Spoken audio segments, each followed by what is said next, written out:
Hello दोस्तों। तो कैसे हो आप? सर हम अच्छे हैं, आप कैसे हैं? मैं भी बहुत बढ़िया हूँ। राइट। तो आज चलिए शुरू करते हैं आज का अपना लेक्चर। बात करते हैं राज की, कानून की और जज्बात की। तो इसलिए एक बात ध्यान रखना, अभी कांच हूँ, है ना, इसलिए चुभ रहा हूँ। अभी कांच हूँ इसलिए चुभ रहा हूँ, जब आईना बनूंगा तो दुनिया देखेगी। राइट। तो इसी मोटिवेशन के साथ, इसी आंख के साथ पढ़ते हैं आगे के कॉन्ट्रैक्ट। अब देखो, ठीक है, एक बात ध्यान रखना कि मुझे ये बताओ, क्या तुमने बचपन में या अब तक इंग्लिश पढ़ी है नहीं पढ़ी है? इंग्लिश का कुछ तो ज्ञान होगा। सर बस क्या बताएं, बस है ना। हाँ मैं समझ सकता हूँ भैया, समझ सकता हूँ, बिल्कुल समझ सकता हूँ। हमें ना इंग्लिश अच्छी आती, ना हमें हिंदी अच्छी आती, ना हमें हिंदी के श्लोक समझ में आते, ना हमें इंग्लिश के सेइंग या कहावत समझ में आती। राइट। तो हम इंग्लिश में फंस रहे हैं, इंग्लिश में, एसएमएस भाषा में, है ना, व्हाट्सएप लैंग्वेज में फंस रहे हैं हम। ठीक है, पर क्या करें। लेकिन मैं तुमसे एक ऐसी चीज पूछ रहा हूँ जो तुमने हमेशा पढ़ी होगी। अच्छा, प्रेजेंट, पास्ट और फ्यूचर टेंस, इस तरह के बारे में तो पढ़ा होगा। अगर मैं किसी वर्ड के आगे, बहुत सिंपल सी बात है, अगर मैं किसी वर्ड के आगे ईडी लगा दूं, ठीक है ना, राइट, ईडी, यहाँ पे अगर मैं कोई वर्ड लिखता हूँ उसके आगे ईडी लगा दूं, राइट, तो वो कौन सा टेंस बन जाएगा? सर इतना तो याद आ गया सर, इंसल्ट होने से बच गई हमारी आज तो। वो हो गया सर हमारा पास्ट टेंस। ठीक है, विल, है ना, टू बी, विल बी, ये वर्ड लगा दूं क्या होगा? फ्यूचर टेंस बन जाएगा, है ना। और अगर मैं डूइंग, है ना, राइट, ऐसे कुछ शब्द लगाता हूं तो क्या बनेगा? प्रेजेंट टेंस बनेगा। तो नालायकों, अगले जो कॉन्ट्रैक्ट है वो बहुत ही आसान है, वो सिर्फ इसके ऊपर ही बेस्ड है। ठीक है, पास्ट, प्रेजेंट और फ्यूचर बहुत ही आसान है ना। दिमाग सिर्फ किस में लगाना है? दिमाग सिर्फ लगाना है हमें वॉइडेबल में। इसमें कोई दिमाग लगाने वाली कोई बात है ही नहीं। देखो क्या लिखा है, एग्जीक्यूटेड, लिखा है एग्जीक्यूटेड ऊपर, ये लिखा है एग्जीक्यूटेड कॉन्ट्रैक्ट। एग्जीक्यूटेड, क्या वर्ड लिखा है एंड में? ईडी, ईडी लिखा है। ईडी मतलब पास्ट टेंस, यानी कि एक ऐसा कॉन्ट्रैक्ट जिसे दोनों पार्टी, है ना, ऑब्वियसली बात है, कॉन्ट्रैक्ट में कितने लोग होने चाहिए? दो लोग होने चाहिए, याद है ना। खुद से तो कॉन्ट्रैक्ट करने लोगे, है कि नहीं बात? खुद से मोहब्बत कर सकते हो, कॉन्ट्रैक्ट नहीं कर सकते, समझो भैया, है ना। तो खुद से तो कॉन्ट्रैक्ट होगा नहीं, तो दो लोग जो आपस में कॉन्ट्रैक्ट कर रहे हैं, तुम और मैं, है ना, अपने ऊपर ही बात लेते हैं, तुमने और मैंने अपना अपना काम पूरा कर दिया, तो हमारा वो कॉन्ट्रैक्ट क्या बन जाएगा? एग्जीक्यूटेड। अब देखो, तुम्हारी सीए इंटर में और सीए फाउंडेशन में रैंक आ गई, ठीक है, मैंने तुम्हें पढ़ा दिया, तुम मुझसे पढ़ लिए, रिजल्ट भी ले आए, रिजल्ट में तुमने मिठाइयाँ भी खिला दी मुझे, ठीक है, रसगुल्ले भी खा लिए मैंने। अब जब तुम और मैं मिले, राइट, तुमने गाना गाया मुझसे, सर मिल जा कहीं समय से परे, तो मैं तुमसे मिलने आया समय से परे, नोएडा आ जाना वैसे तो, ठीक है। तो जब मैं तुमसे मिलने आया और हम बातें करने लगे, सर आपका ये डायलॉग मुझे याद है, इस वाले लेक्चर में आपने डायलॉग मारा था, इसमें वाली पिक्चर दिखाई थी सर, वो मुन्ना भाई दिखाई थी, बर्थडे वाले, मजा आ गया था। तो तुम और मैं जब हमने अपने पास्ट के बारे में बात कर रहे हैं, तो हमारा जो कॉन्टेक्ट है वो कैसा था? मैंने तुम्हें पढ़ाना था, वो पढ़ा दिया। अब हम कहाँ खड़े हैं? अब हम फ्यूचर में खड़े हैं, जब आप सी इंटर में हो। तो मैंने तुम्हें फाउंडेशन का कोर्स पढ़ा दिया, तुमने मुझे फाउंडेशन का कंसीडरेशन फीस दे दी, तो तुम्हारा मेरा कॉन्ट्रैक्ट क्या हो गया? एग्जीक्यूटेड। एग्जीक्यूट मतलब पूरा करना, तुमने अपनी तरफ से काम पूरा कर दिया, है ना, और मैंने अपनी तरफ से काम पूरा कर दिया, दोनों का काम पूरा हो गया, है ना। पूरा तुम्हारी तरफ से काम हो गया, पूरा मेरी तरफ से काम हो गया, दोनों के अपने अपने काम 100% हो गए, तो हमारा कॉन्ट्रैक्ट क्या बना? एग्जीक्यूटेड। तो ये लिखा है performed. Executed contract is the one in which both the parties, क्या वर्ड लिखा है? बोथ, है ना, इस पर जरा गौर फरमाइएगा। बोथ द पार्टीज, या दोनों पार्टी अपना काम परफॉर्म कर चुकी हैं। सर इससे आसान क्या होगा? बिल्कुल सिंपल सा है, ठीक है। ऐसे देखो, सिंपल बात, तुम्हें और मुझे अपने कॉन्ट्रैक्ट फ्यूचर में करने हैं। जैसे कुछ बच्चे अगर पहली बार लेक्चर देख रहे हैं, ठीक है, तो उन्हें बात समझ में आ गई, तुमने कहा सर आप सही पढ़ेंगे, चाहे जान चले जाए, पढ़ेंगे तो अंकुर सर आप सही, लो तो, है ना। अब तुमने कहा सर हम आपसे पढ़ेंगे, तो मैंने कहा ठीक है आप परचेस कर लेना, तुम्हारा अभी कोर्स लेना बाकी है, मेरा अभी पढ़ाना बाकी है, राइट, ठीक है। तो दोनों का काम अगर फ्यूचर में होना बाकी है तो वो फ्यूचर टेंस में आ गया। फ्यूचर टेंस को कानूनी भाषा में बोलेंगे एग्जीक्यूटरी। एग्जीक्यूट, एग्जीक्यूट मतलब करना, एग्जीक्यूटरी फ्यूचर में करेंगे। ठीक है, किस वर्ड पर हाईलाइट करेंगे? जो रेड पेन से लिखा है ना, still to perform. Executory contract is the one where one और बोथ पार्टी, हम दोनों का ही काम होना, जो कॉन्ट्रैक्ट है still to perform their obligation in future, हमें अपनी अपनी ऑब्लिगेशन फ्यूचर में निभानी है। बात समझ में आई? अब देखो कई बार क्या होता है, अब मजेदार बात यह है कि तुम्हारा और मेरा इस टाइम पे क्या है, तुम्हारा मेरा रिश्ता इस टाइम पे क्या है, ये रिश्ता क्या कहलाता है। एक दिन दुनिया खत्म हो जाएगी भाई, मैं बस ये बता रहा हूं, एक दिन दुनिया खत्म हो जाएगी। ठीक है, राइट, कयामत का दिन आ जाएगा, दुनिया खत्म हो जाएगी और दुनिया में सिर्फ पता क्या बचेगा, ये रिश्ता क्या कहलाता है। खत्म ही नहीं हो रहा इतने सालों से। ठीक है, खैर चलो कोई नहीं। अब देखो तुम्हारा मेरा प्रेजेंट रिश्ता क्या कहलाता है। देखो कुछ बच्चों ने अभी आधा कोर्स परचेज कर लिया, मैंने अभी थोड़ा सा पढ़ा दिया, तुमने थोड़ा सा पेमेंट कर दी, मैंने अपना थोड़ा सा काम कर दिया, दोनों ने गाना गा दिया, थोड़ा सा प्यार हुआ है थोड़ा है बाकी। तो जहां हमने काम थोड़ा थोड़ा कर दिया उसे भी हम क्या बोलते हैं? एग्जीक्यूटरी कॉन्ट्रैक्ट ही बोलते हैं, क्योंकि थोड़ा सा काम अभी बाकी है ना। थोड़ा सा प्यार हुआ है, थोड़ा अभी बाकी है, तो थोड़ा थोड़ा सा अगर बाकी है तो उसे हम क्या बोलेंगे?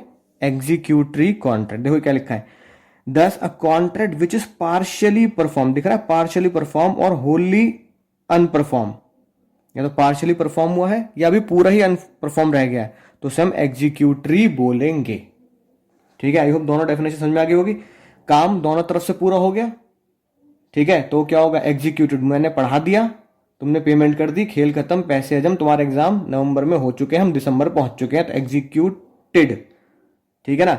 अब 12th में जो बच्चे पढ़े हैं, तो 12th में अगर तुमने जिस भी स्कूल से टीचर से पढ़ा होगा, उन्होंने पढ़ लिया, तुमने स्कूल की फीस दे दी, स्कूल ने तुम्हें पढ़ा दिया, एग्जाम करा दिए, तो काम खत्म, एग्जीक्यूटेड पे आ गए। अब आप एग्जीक्यूटरी फ्यूचर में होना है, फ्यूचर में तुम्हारा बाकी है, मेरा काम भी बाकी है, फ्यूचर में थोड़ा थोड़ा हमने भी कर दिया, थोड़ा थोड़ा फ्यूचर में भी बाकी है, थोड़ा सा प्यार हुआ है, थोड़ा है बाकी, एग्जीक्यूटरी। ठीक है सर, समझ गए? बिल्कुल समझ गए। तो बच्चों अब आता है हमारा अगला कॉन्ट्रैक्ट, यूनिलेटरल। ठीक है, यूनिलेटरल है ना, राइट, यानी कि एक तरफा। ठीक है, यूनिलेटरल कॉन्ट्रैक्ट मतलब वन साइडेड, एक तरफा कॉन्ट्रैक्ट, बिल्कुल एक तरफा मोहब्बत की तरह, वन साइडेड लव की तरह, है ना। ठुकरा के मेरा प्यार मेरा इंतकाम देखेगी, तो भैया बिल्कुल इसी गाने की तरह वन साइडेड, है ना। तो अगर दिल पे मत ले लेना अपने अपने, कभी अपनी अपनी कहानी मुझे सुनाने लगो, सर मेरे साथ भी ऐसे ही हुआ है, तो भैया एक तरफा मोहब्बत की तरह। ठीक है, ऐसे ही कॉन्ट्रैक्ट भी एक तरफा होते हैं। ठीक है, देखो लिखा है, unilateral contract is one which only one party has to perform, सिर्फ एक पार्टी को ही परफॉर्म करना है, एक पार्टी को, या तो तुम्हें या मुझे, his obligation eight the time of formation of contract. Right, यानी कि जब कॉन्ट्रैक्ट बना तो हमने कॉन्ट्रैक्ट में यही लिखा कि एक पार्टी परफॉर्म करेगी। अब तुम खुद सोच होता है ऐसे कौन से कॉन्ट्रैक्ट होते हैं इसमें सिर्फ एक बंदे को परफॉर्म करना होता है और दूसरे बंदे को नहीं करना। और सबसे मजेदार बात यही है कि तुमने आज तक अगर कोई कॉन्ट्रैक्ट किया है तो यूनिलेटरल कॉन्ट्रैक्ट तुमने बहुत किए हैं, बहुत, मतलब समझ लो हर महीने कर ही देते होंगे तुम। क्या बोल दिया सर आपने, ये यूनिलेटरल कॉन्ट्रैक्ट हमने करे, ये कैसे हो सकता है ना। ऐसे लग रहा होगा ना यार, ये क्या बात कह दी आपने, क्या कह दिया है, बताओ। तो पता कौन से, अब सुनो ध्यान से, मंदिर। अब भैया मैं एक मंदिर में गया, ठीक है, मैंने मंदिर के ट्रस्ट होते हैं, ठीक है, अब जैसे मान लो तुम, है ना, जैसे वैष्णो देवी जाते हो, है ना, तो मैंने वहां पर वैष्णो देवी श्राइन बोर्ड में मैंने कुछ दान दे दिया और उनकी तरफ से मुझे स्लिप मिल गई, पर्ची होती है ना, ठीक है, दान पर्ची जो होती है, दान देने की स्लिप, तो मैंने उनसे कॉन्टेक्ट करा कि भाई मैं तुम्हें इतना दान दूंगा, राइट, तो मैंने कॉन्टेक्ट कर दिया, है ना, सिर्फ मुझे ही तो पैसे देने हैं, तो क्या वो सिर्फ मैं ही परफॉर्म कर रहा हूँ, नहीं कर रहा। ऐसे ही सुनना ध्यान से, ऐसे ही मैंने एक बच्चे को बोला, बच्चा कहता सर मेरे पास पैसे नहीं है ना, और वो बेचारा सच में हमारे घर के आसपास रहता था, वो गरीब बच्चा था, मैंने कहा कोई बात नहीं, मेरी क्लास में भेज देना, मैं उसे फ्री में पढ़ा दूंगा। तो मुझे ही तो फ्री में पढ़ाना है, तो तीसरा एग्जाम्पल क्या हुआ, फ्री सर्विस देना, ठीक है, फ्री में दान दे देना, ठीक है, राइट। तो मैंने बच्चे को पढ़ाया और उससे कोई पैसा कंसिडरेशन नहीं लिया, तो हालांकि कंसिडरेशन नहीं लिया तो कॉन्ट्रैक्ट तो बना नहीं, फिर भी क्योंकि मैंने लिख कर दे दिया या फिर मैंने उससे वादा कर दिया ओरली, उसे फिर भी सिर्फ समझने के तौर पर क्या दिया गया, यूनिलेटरल कॉन्ट्रैक्ट। अब अगली बात देखो, यूनिलेटरल कॉन्ट्रैक्ट एनफोर्सेबल होंगे? सोच समझ के जवाब दे, क्या यूनिलेटरल कॉन्ट्रैक्ट कोर्ट में एनफोर्सेबल हो सकते हैं? बिल्कुल भी नहीं हो सकते। ऐसा कहना बिल्कुल सही है, ठीक है। क्यों? क्योंकि एनफोर्सिबिलिटी कब आती है? एनफोर्सिबिलिटी तब आती है जब वो एग्रीमेंट में क्या हो, प्रॉमिस के साथ कंसिडरेशन हो। तो यूनिलेटरल कॉन्ट्रैक्ट में तो कोई कंसिडरेशन होता ही नहीं, तो इसलिए वो एनफोर्सेबल नहीं होंगे। हाँ, सिर्फ जानने के लिए, पहचानने के लिए उसे हम यूनिलेटरल कॉन्ट्रैक्ट बोल देते हैं। अब एक बात देखो, एक बच्चा जैसे मैंने फ्री में पढ़ाया, वो निकला बहुत ही शैतान, है ना, राइट। तो वही शैतानी करनी शुरू कर दी, मुझे एक दिन गुस्सा आ गया, मैंने बोल दिया कल से मत आना क्लास में। अब वो कह रहा है सर मैं केस करूंगा आपके ऊपर, क्योंकि आपने मुझसे वादा किया था कि आप मुझे फ्री में पढ़ाएंगे और अब कुछ क्लास पढ़ाने के बाद आप मुझे मना कर रहे हैं, तो आप वादा तोड़ रहे हो। और आपने खुद ही गाना गाया था, जो वादा किया वो निभाना पड़ेगा, तो आपको निभाना पड़ेगा। अब मैं केस करूंगा कोर्ट में। तो क्या कोर्ट में वो जीत सकता है? नहीं जीत सकता, क्योंकि ये कॉन्ट्रैक्ट यूनिलेटरल है। मुझे कंसीडरेशन में, बदले में उसने मुझे कोई मॉनेटरी चीज नहीं दी, राइट। इसलिए ये कॉन्ट्रैक्ट क्या नहीं हो सकता, एनफोर्सेबल नहीं हो सकता। आई होप बात समझ में आई होगी। तीसरा एग्जाम्पल, ठीक है ना, तीसरा एग्जाम्पल क्या है? तीसरा एग्जाम्पल है हमारा जो फोटो बन रही है, बोनस। बोनस, हाँ, जिनके मम्मी पापा जॉब करते हैं, राइट, उन्हें याद होगा दिवाली के टाइम पे कंपनी की तरफ से बोनस मिलता है, वो कहते हैं बोनस मिलेगा। तो भैया बोनस, अब कुछ बच्चे कह रहे हैं सर बोनस के लिए तो मम्मी पापा काम करते हैं, ऑफिस जा रहे हैं पापा, इसलिए तो बोनस मिल रहा है। नलायको, जो पापा ऑफिस जा रहे हैं उसके बदले उन्हें सैलरी मिल रही है, और अगर वो देर तक काम करते हैं तो उनके बदले उनको ओवर टाइम मिलता है। तो काम के बदले सैलरी, एक्स्ट्रा काम के बदले ओवर टाइम, बोनस तो फ्री में होता है। बोनस तो बस एक चलन है कि भाई दिवाली के टाइम पे, है ना, राजा महाराजाओं की तरह, कि भाई चलो प्रजा में कुछ बांट देते हैं, तो ऐसी दिवाली के टाइम पे कुछ खुशी के तौर पर एक कंपनी बोनस दे देती है, ठीक है। अकाउंट्स में उसे एंट्री तो करते हैं, लेकिन उसके बदले इंप्लॉय कोई काम नहीं करता। तो बोनस भी क्या कहलाया जाएगा? यूनिलेटरल कॉन्ट्रैक्ट कहलाया जाएगा। समझ में आई ना बात, राइट। तो देखो, अगर कंपनी बोनस ना दे तो इंप्लॉय, है ना, लड़ नहीं सकता कि भाई आपको आपने बोनस नहीं दिया, बुराई कर सकता, कंपनी बेकार है, टुच्ची कंपनी है एकदम, मैं नहीं करूँगा काम, बोनस काट लिया इन्होंने, ठीक है ना, लेकिन लड़ नहीं सकते हम, ठीक है ना, राइट, अनलेस अदरवाइज कोई लीगल ऑब्लिगेशन ना निकल के आए। तो यूनिलेटरल कॉन्ट्रैक्ट समझ में आ गया। अब अगला आता है बिल्कुल बायलेटरल, है ना, एक तरफा नहीं, बायलेटरल मतलब दोनों तरफ से प्यार मोहब्बत बिल्कुल बरकरार है। बायलेटरल यानी जहां पर दोनों ही पार्टी को फ्यूचर में कॉन्ट्रैक्ट की परफॉर्मेंस करनी पड़ेगी। तो bilateral is the one which in which the obligation on both the parties, क्या लिखा है, both the parties to the contract is outstanding at the time of formation of the contract. अब देखो, कुछ कुछ याद आ रहा है, कुछ धुंधला धुंधला सा याद आ रहा हो, अभी जस्ट 10-15 मिनट पहले की बात, या बिल्कुल गजनी हो चुके हो, है ना, पर भी 15 मिनट भूलते, तुम भी 15 मिनट भूल जा रहे हो। हाँ सर याद तो आ रहा है, बताओ क्या याद आ रहा है? तो तुम्हें याद आ रहा होगा सर, बायलैटरल में लिखा है कि दोनों पार्टी को काम अभी फ्यूचर में करना है। तो भैया एग्जीक्यूटरी भी तो यही है कि दोनों पार्टी को फ्यूचर में काम करना है।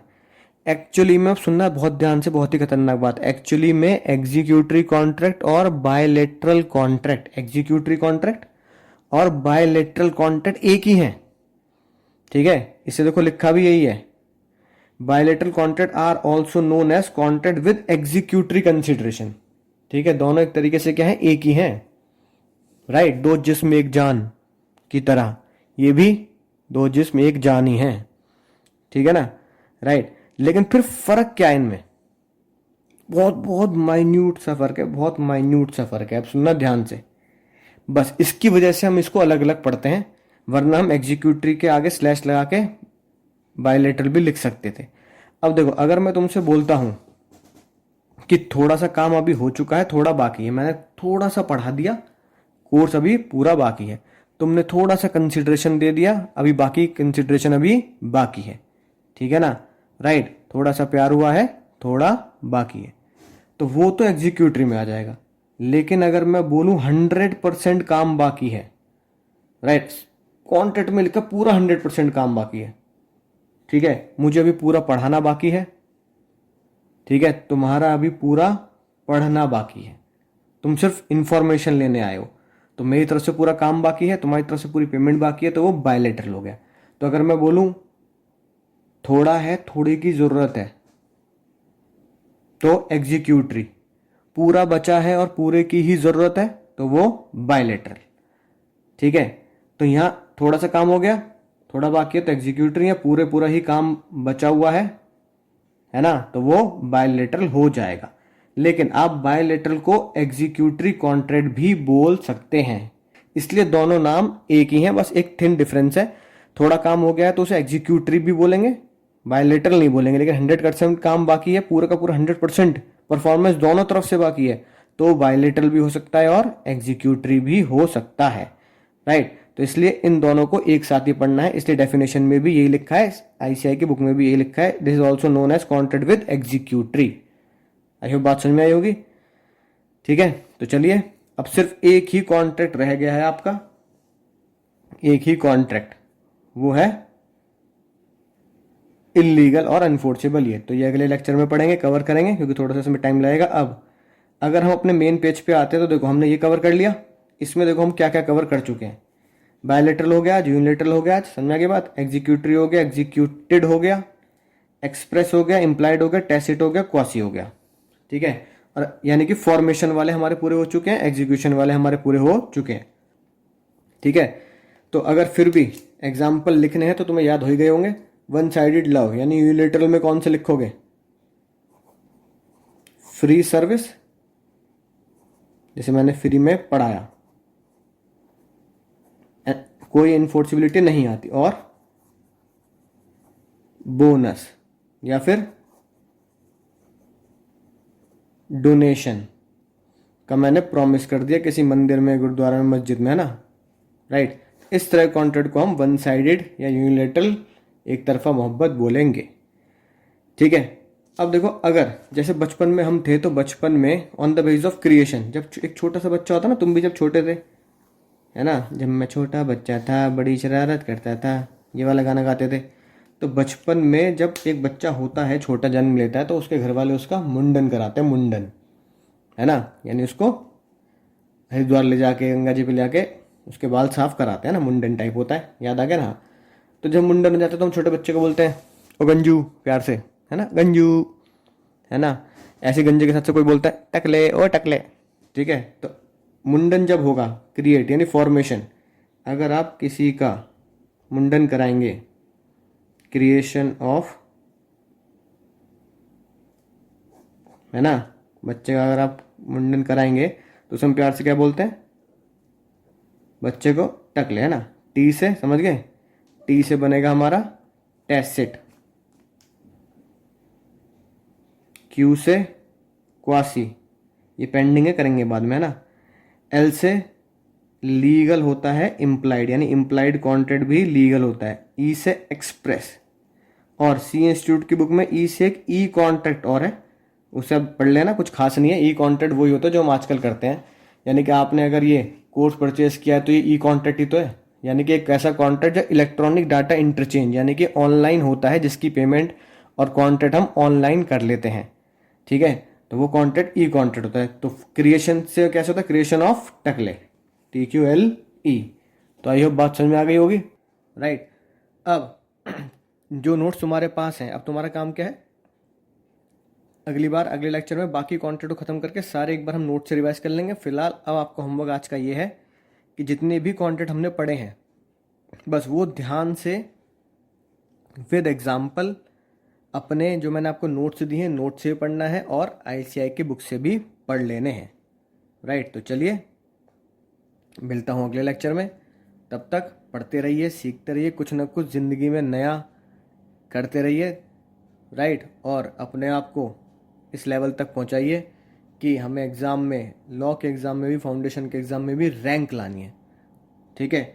तो रैंक की तरफ बढ़ना है, राइट, रैंक लेके आनी है, मिलता हूँ अगले लेक्चर में, तब तक मैं आपका दोस्त प्यारा प्यारा होस्ट चलता हूँ, दुआओं में याद रखना।